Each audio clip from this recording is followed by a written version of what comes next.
కుర్రవాణ్ణి release చేసి చాలా మంచి పని చేసావు తమ్ముడు. ఆ రాజశేఖర్ ఆగిపోయావేం భానుజీరావు? నమస్కారం అండి. చిచి, నీ ఇంట్లో కాఫీ తాగడం నాది బుద్ధి తప్పు.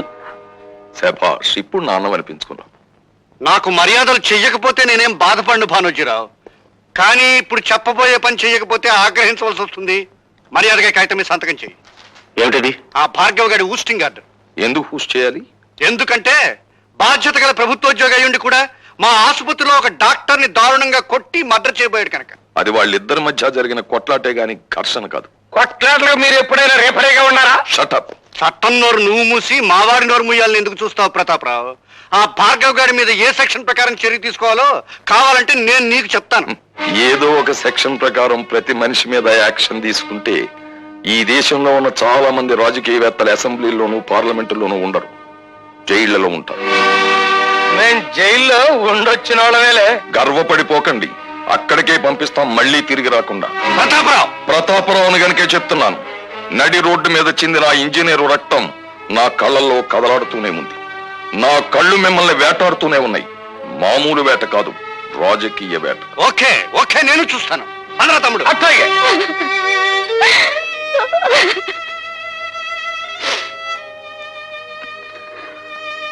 భార్గవ, మేము వెళ్తాను రా.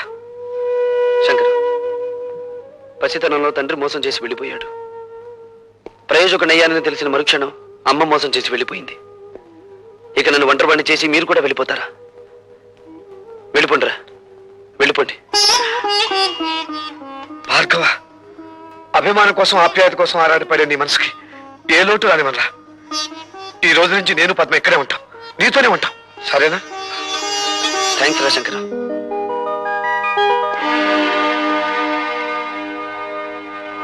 Good morning everybody. Good morning sir. ఆగండి సార్, అక్కడే ఉండండి సార్.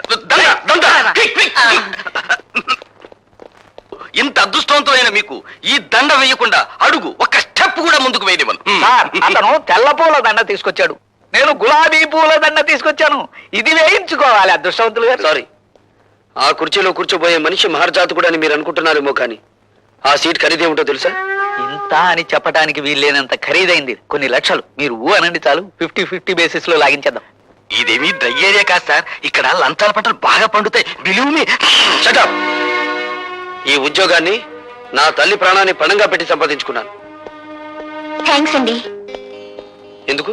సరిగ్గా నా టేబుల్ ముందు నుంచి నడిచి వెళ్ళేటప్పుడు అందరికీ పెన్నులు, పెన్సిళ్ళు, ఫైళ్లు జారి పడుతుంటాయి. మీకేం జారి పడలేదు.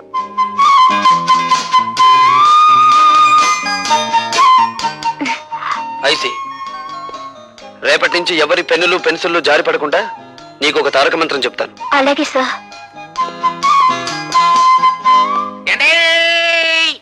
ఆగండి బాబు, ఆగండి. కోడి కూసినప్పుడు లేచి కట్టెత్తనే ఉన్నా ఈ దండ మీరు ఒక్కసారి వంగుంటే ఈ దండ వేసుకుంటా.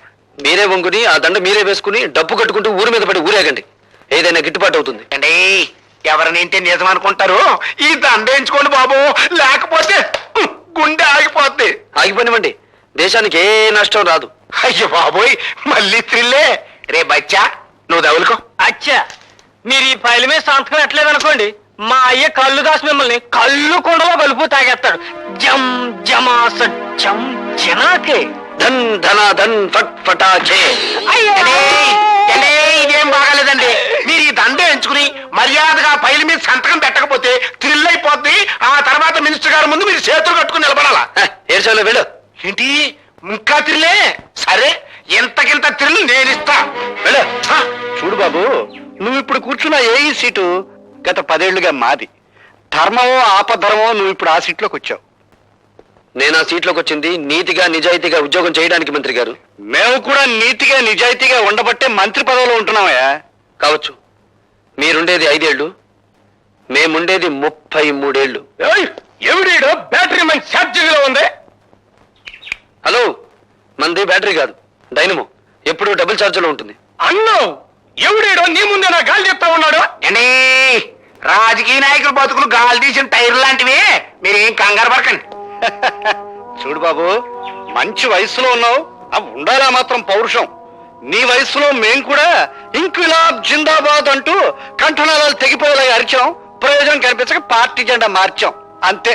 పాకల్లో ఉన్న వాళ్ళం మేడల్లోకి వచ్చాం. మీరు పాకలో నుంచి మేడలోకి వచ్చినా తిరిగి మేడలో నుంచి పాకలోకి మారినా నాకేం అభ్యంతరం లేదు. కానీ నేను ఇప్పుడు ఇక్కడికి ఒక ప్రభుత్వ ఉద్యోగిగా వచ్చాను. నా ప్రతి నిమిషానికి ప్రజాధనాన్ని జీతంగా తీసుకుంటున్నాను. దయచేసి నా టైం వృధా చేయకుండా నన్ను ఇక్కడికి పిలిపించిన కారణం ఏమిటో చెప్పండి. నువ్వు సూటిగా చెప్తున్నావు కనుక నేను కూడా ముక్కు సూటిగా చెప్తున్నాను. మా తాలూకు ఫైళ్లు ఏవి నీ టేబుల్ మీదకి వచ్చినా ఆలోచించకుండా సంతకం పెట్టాలి. ఊరికి అనుకో మాకు డబ్బులు కూడా ఇస్తాం. ఏంటి తొందరపడి కాదనేవు గనక ఈ ఊరే ఇడిచిపెట్టి వెళ్ళిపోవాల్సి వస్తే. ఈ ఊరే కాదు, ఈ రాష్ట్రంలోనే ఉండవు. మీ బెదిరింపులకు భయపడితే ఏమవుతుంది? నేను చదువుకున్న ఇంజనీరింగ్ చదువు సిగ్గుపడుతుంది. సో నేను మీకు లొంగను, బెదరను, లోబడను. That's all. శాబాష్, భావి భారత నాయకుడిలాగా మా గొప్పగా మాట్లాడే. ఎట్టగర నేను తట్టుకునే పొట్ల గిత్తలాగా ఉన్నాడు. ఏంటి దీని గురించి ఇంత ఆలోచన ఎందుకంటే మీరు ఊ అనండి, మన కళ్ళు దాసిని పంపించి తిరిగి చేసేస్తాను. అన్నానయ్యా. హలో. హాయ్ భార్గవ. హాయ్. సాయంత్రం 5 గంటలకి మనం పార్క్ లో కలుసుకోబోతున్నాం. సారీ, ఇప్పుడే ఒక రౌడీకి అపాయింట్మెంట్ ఇచ్చాను. సాయంత్రం 5 గంటలకి ఊరి బయట కొండల మధ్య కొట్టుకుందామని. జోకా?